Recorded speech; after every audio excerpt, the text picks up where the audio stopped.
one more story that I'd like to tell. I was in Fort Benning, Georgia, and we were preparing to go to Vietnam. At that time, we thought that we would be going to Vietnam. The training was shooting and preparing for jungle warfare.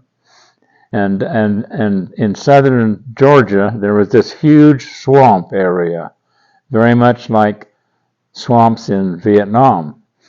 And at the end of the training, we had to go through a fictitious war battle. And they dropped us off, and we ran into and if we were caught, we would be put into a fake Vietnamese prison camp and tortured in a way that was very uncomfortable, but they didn't actually hurt us. They just made it miserable for us.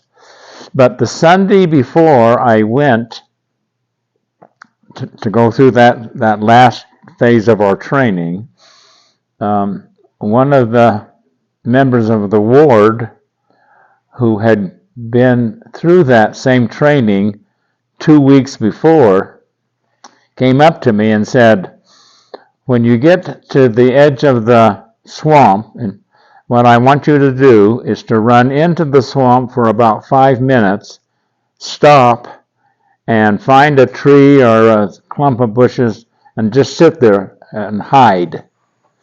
Because during the first 20 minutes, there's a group of soldiers capturing these young officers going through the jungle, and they will torture you, and you won't be very comfortable. But if you just wait for about 20 minutes, run in, stop, and just hide yourself for 20 minutes.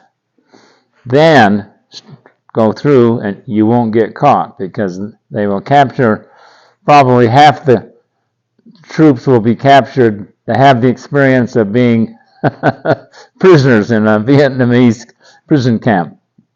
So I stopped, and all the other soldiers were running through, and I could hear them being captured and taken away.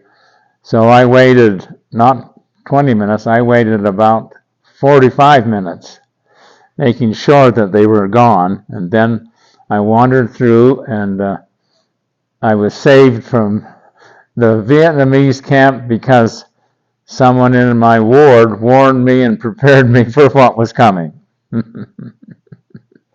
So that was a special tender mercy.